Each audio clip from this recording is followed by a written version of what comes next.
tal? Buenas noches. Déjenme referirme muy brevemente al maestro Ignacio Solares, narrador, ensayista, dramaturgo y periodista mexicano.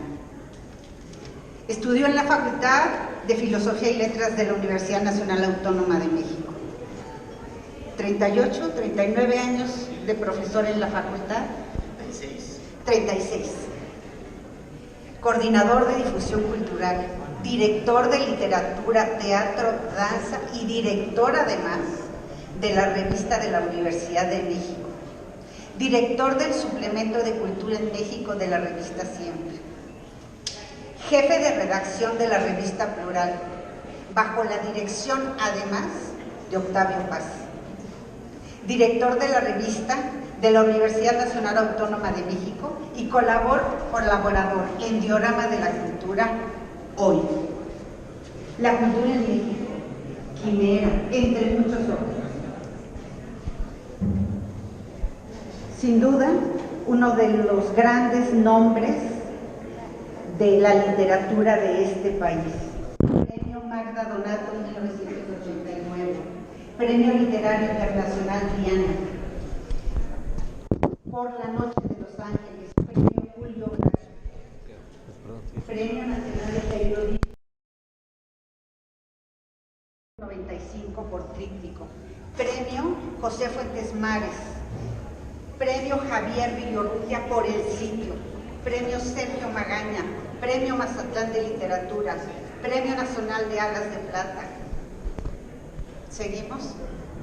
Nomás el más importante, Premio Nacional de Literatura, Ciencias del Gobierno. Premio Nacional de Periodismo Cultural Fernando Benítez también. Sí, y Premio Nacional de Ciencias y Artes en el área de lingüística. Así es. El presidente. Pues un gran aplauso para el maestro Solares.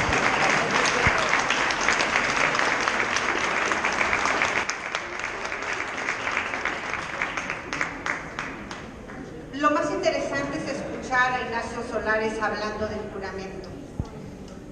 Solo les voy a compartir la experiencia personal que yo tuve al leer esta obra. Es una historia, como dice Martín Solares, de iniciación múltiple.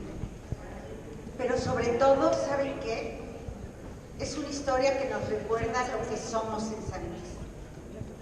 Porque cuando él habla de su propio paisaje, del paisaje de la Sierra de Tarahumara, parece que habla de nuestro propio paisaje, de nuestra propia sierra, de nuestros polvos, de cómo nos bañan, de cómo nos llena la luz de nuestra tierra. Esta historia de la Tarahumara, esta historia de un joven que tiene una iniciación, que quiere ser sacerdote, pero en el camino encuentra esta maravilla que es el amor, y entonces se reconstruye para junto con ella construir un juramento. Pero a mí no me toca ese final, le toca a él.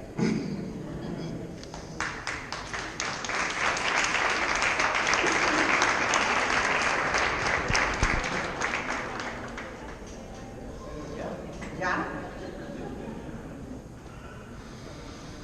Bueno, yo primero quería decirles algo que tenía pensado decirles y que se me quedó el tintero porque cuando me pasaron una tarjetita de que ya tenía que cortar, ya no pude decirlo. Pero miren, yo tengo una columna en el Universal hace 5 años. Ahora sí que como dirá mi hija, ¿y empezaste desde el 1? Pues sí. Y tengo esa columna que se llama Minucias, que son aforismos. Y yo en 1970 acuñé una frase que luego también, como tantas otras, corrió por ahí, y a mí no me importa. Yo creo que lo que importa es que las cosas que uno dice queden y repercutan. El autor es lo de menos. Bueno, el caso es que yo acuñé una frase que se llamaba la revolución silenciosa. que era la rebelión de las mujeres. Y en ese momento, pues hace 5 años no tenía el movimiento, no tenía la fuerza que ahorita, pero siempre lo he creído, siempre he sido fiel a esa frase porque creo profundamente en ella. Y está muy inspirada en un psicólogo suizo, Carl Gustav Jung, que era la pareja de Freud. Fue su alumno consentido, discípulo predilecto. Y Jung dice que el siglo XXI, 4 cosas. Fíjense qué 4 cosas. El siglo XXI será religioso o no será. Cuidado. El siglo XXI será el de la rebelión de las mujeres y de los homosexuales. Ahí van 3. Y 4, esa es la que nos falta, creo, que el siglo XXI será reconciliación con el demonio. Esa sí ya me parece más complicada. Pero bueno, el caso es que yo les quiero decir que junto a esta obra que tiene mucho de feminista, el personaje central es una mujer, aunque el personaje aparentemente central sea un joven de 18 años, esa mujer es central en la obra, al grado de que un crítico dice que él tiene la revelación que tiene la Tarahumara y que logra que Cristo en sueños le hable y le diga: estoy contigo y todo está bien y estaré contigo siempre, al grado de que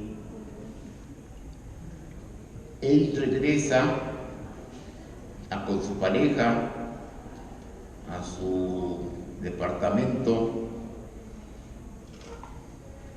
que ella paga, por supuesto, porque él no tiene trabajo, y ella es enfermera, lo había atendido de una peritonitis,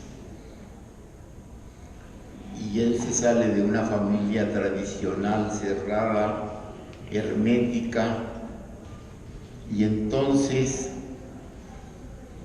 ella le ofrece que se vaya a vivir con ella. Y ahí descubre algo que es importantísimo, que el amor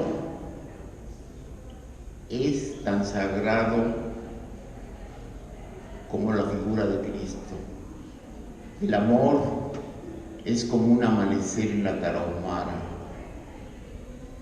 que el amor igual nos sagra, nos consagra y nos salva como nos salva la figura de Cristo. Pero fíjense, cuando llega a su pequeño departamento, les repito, descubre que ella hizo un juramento terrible, porque ella juró que si él tenía una revolución, una revelación, bueno, revolución y revelación casi son sinónimos, una revelación en que se convirtiera en cristiano, en lugar de andando rondando por el budismo y por el taoísmo y por el espiritismo y por todas las cosas que rodean a lo paranormal, que si él lograba rescatar la figura de Cristo como el hombre que nos envió Dios, nuestro Señor, para purgar nuestros pecados, ella juró, siendo que era muy apasionada y muy sexual, ella juró no volver a hacer el amor con él. Imagínense el precio que tuvo esa revelación. Y por supuesto, la crítica implícita al celibato impuesto por la Iglesia. No, híjole, es casi criminal, ¿no? Que además viene del siglo XVI, no es tan antiguo. ¿Y por qué fue el celibato? Porque en principio le convenía a la Iglesia que los sacerdotes donaran a la Iglesia sus herencias y sus posibles contribuciones económicas. Bueno, entonces el problema que se plantea en la novela es sencillo y para mí terrible, porque el personaje, la novela queda abierta, cada quien debe sacar sus conclusiones. Entonces él dice, bueno, pero qué injusticia, porque ella le dice, yo me conformo con vivir contigo, aunque no hagamos el amor. Ella tiene 24 años y él 18, pero a ella le encanta el sexo. Entonces imagínense lo que va a hacer eso, renunciar a una parte tan importante del amor, que yo les decía, casi les ha descubierto lo religioso. Y entonces él piensa, qué injusto privarla de tener una familia, de ser una mujer normal, de tener relaciones con otro hombre. Pero ella le insiste, prefiero estar contigo y renunciar al sexo, porque a mi juramento no voy a renunciar. Un crítico muy agudo, a ver si Silvia, ustedes lo ubican, decía el otro día en la presentación que hicimos en Minería, que a lo mejor lo que sucede es que el juramento de ella fue el que provocó que él tuviera la revelación. Sin el juramento de ella, él no hubiera tenido la revelación. Por eso la novela se llama El juramento, porque el juramento es de ella, en relación directa a la revelación con Cristo que él tiene. Bueno, ya les conté la novela, ya no tienen para qué leerla, ya se la ahorraron. No, no es cierto, no le crean. Estas primeras páginas, no, maestro Solares, no haga eso, porque estas primeras páginas, donde empieza a narrar de una manera profundamente poética, uno cree que efectivamente es una novela religiosa. No, quizá tiene una parte de novela religiosa, pero tiene una parte del descubrimiento del amor que se relaciona con el viento gris, de cómo se descubren los cuerpos, de cómo se descubren las historias de amor, de cómo se abren los ojos ante el paisaje y ante la sexualidad. Y entonces el maestro logra mágicamente ir enlazando esos elementos que tienen que ver con la tierra, con el olor, con el paisaje, con la parte terrenal que significa el cuerpo de un hombre y el de una mujer, y ahí se encuentran. Entonces, sí hay que leerlo. Bueno, eso ya lo dice Patricia, ¿eh? Pero bueno, gracias a Patricia ante todo. ¿No vas a decir algo? Sí voy a decir algo más. Sí voy a decir algo que tiene que ver con esta novela. Nos recuerda cómo se construye la moralidad de muchas de las familias de nuestras regiones. Cómo se construye esta moralidad que lleva, obliga y marca el camino de muchos jóvenes. Y cómo se construye esa moralidad de esas mujeres que no siguen ese camino, que dicen eso no quiero y a pesar de ello cumplen su juramento. De verdad tienen que leerla.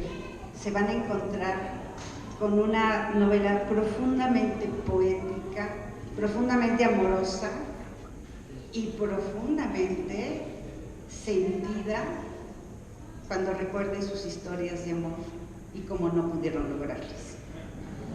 Hombre, muchas gracias Patricia ante todo, pero sobre todo porque pues son elogios que no sé si me merezco yo, pero sobre todo la novela. Yo creo que, pues como decía Machado, me gustan los mundos sutiles. Como decía, me gustan los mundos sutiles. Ingrávidos y sensibles. Ingrávidos y sutiles. Gentiles. Como pompas de jabón. Como pompas de jabón. Verlos en el aire, ¿qué? Me gusta verlos pintarse. O sea, no importa el autor. Yo siempre he creído que, pues, lo que uno escribe, realmente yo creo mucho en el inconsciente. En mis minucias que les digo del Universal están plasmados muchos de mis sueños, de mis vivencias y todo.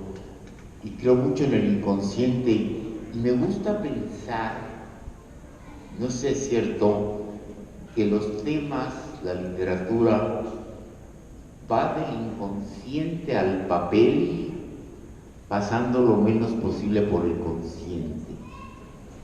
El consciente es el que corrige, es el que recibe los halagos o recibe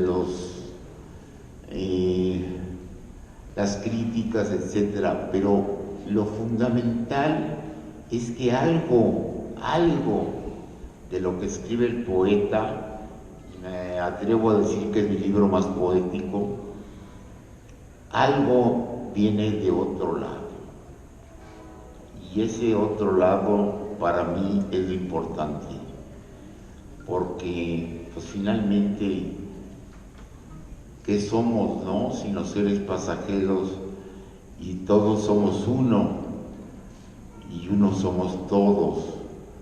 Entonces el hecho de que alguien tenga la capacidad de volcar en una página sus sueños, sus deseos, sus pesadillas, pues es una capacidad, pues yo diría común,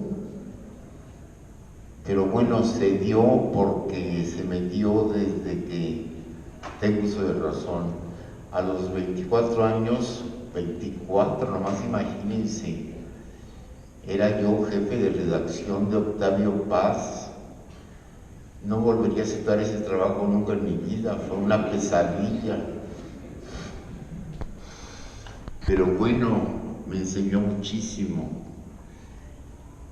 En fin, yo solo puedo decirles que estoy muy agradecido con quien me haya inspirado, que para mí este libro fue una revelación, que se sorprenderían viéndome comulgar los domingos con mi esposa en misa, a pesar de las críticas que le tengo a la iglesia, y que le agradezco muchísimo a Patricia y a todos ustedes el que me hayan soportado y aguantado todas estas tonterías que he dicho. Maestro, gracias.